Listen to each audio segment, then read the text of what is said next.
Ready. Your Excellencies, ladies and gentlemen, it gives me a privilege and an opportunity which I greatly value in inviting me to address this distinguished gathering on such an interesting occasion. The building which His Excellency has just been pleased to declare open is the gift of a great businessman.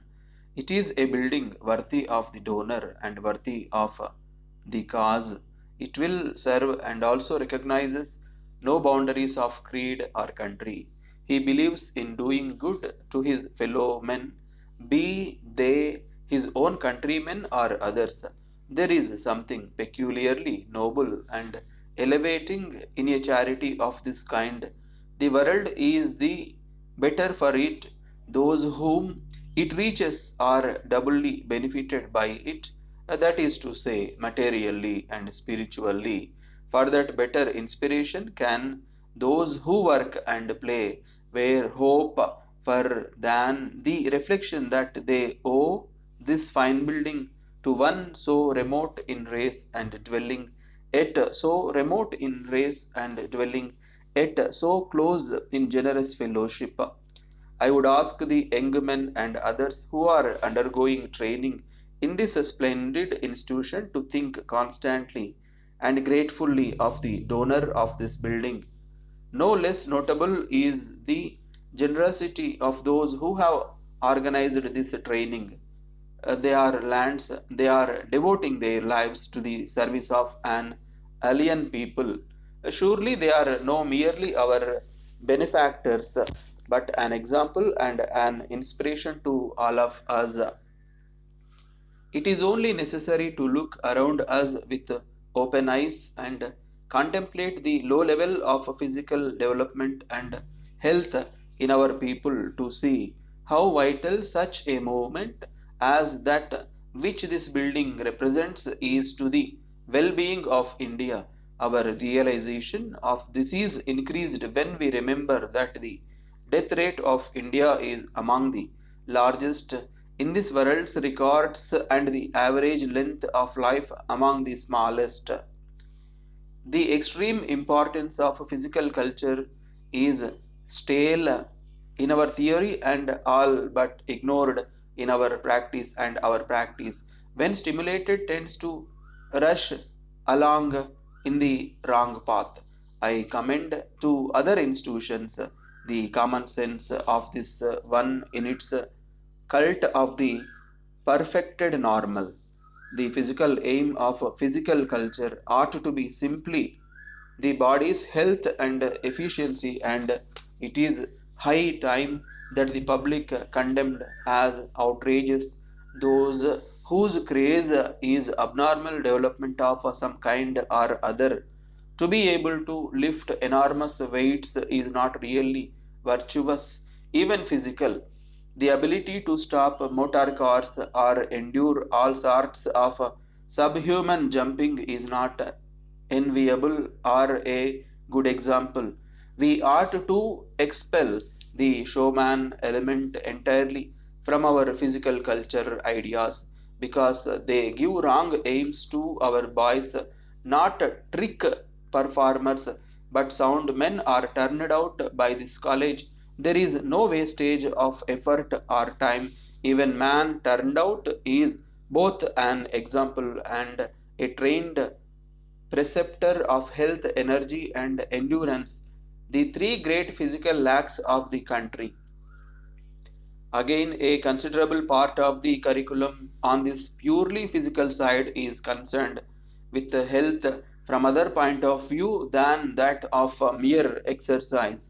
All that hygiene in its widest sense can mean, diet, fresh air, sanitation, control of disease, is so dealt with here that any one of the hundreds of men who go out of this college is likely to find himself in any health emergency equal to the situation. But it is the steady, powerful work of these men that will prove the value of this training.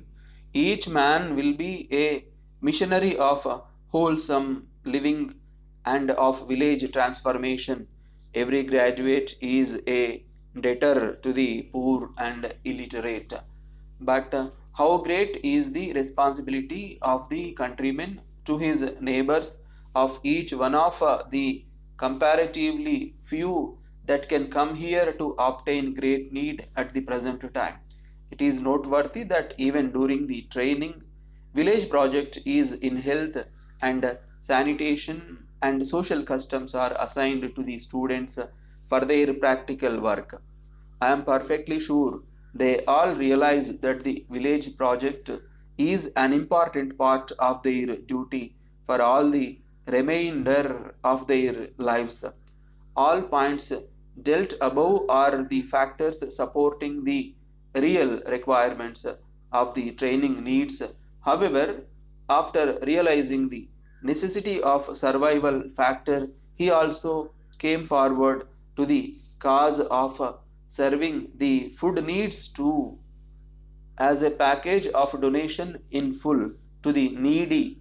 In this direction, he deposited sufficient funds to meet and generate the staff requirements such as recruiting of a cook, manager, caretaker of the premises, besides ensuring to provide essential rice, groceries, edible oil, vegetables, milk, etc. on a continuous basis. Finally, there was also a proposal to conduct yoga classes as a part and parcel of a new curriculum. By doing so, this building not only remains as a building for teaching and building physical culture but also for overall development of body and mind. With these concrete proposals placing in front of you, I inaugurate this building wholeheartedly, thanking you.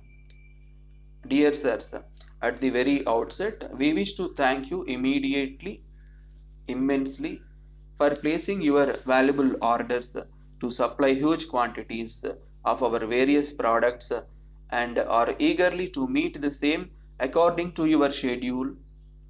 We are also ready to dispatch the quantities as per your requirement as desired by you. As you are aware, in the backdrop of recent floods and incessant rains throughout South India, all types of business people are facing difficult situations, especially in economic front. It may not be a surprise to mention here that the prices of all the primary basic necessities have risen to a new height because of the short supply of food materials, including edible oil, vegetables, etc. Sellers are facing lesser sales volume, resulting in less sales turnover and thus yielding lesser profit. Consequent to this, housing segment is also facing a newer type of difficulty in earning rental income as the tenants are vacating the houses and shifting to a much lower rented houses as they are unable to meet the inflated rates what they are paying at present on the one side, and on the other side the house owners are also getting lesser rental amounts. This is a record event over happened till now. In fact, the cost of secondary basic necessities such as water, electricity, transportation, electronic appliances have also been risen to a newer and costlier tip so as to derive higher profit margins for meeting these needs. Putting together the overall situations, we are constrained to revise our prices to fetch only 20% extra on the rates quoted earlier to you. We hope this increase in margin can be easily recovered by you by increasing the rates on your finished products accordingly, so that we all can overcome the situation and trimmed as per the theory of survival for the fittest. You may please be rest assured that, however the situation, we are not going to compromise by providing the lesser quality of our products, which is why we are raising the rates on our products. Therefore, we request you to cooperate and continue your patronage with us. Thanking you. yours faithfully,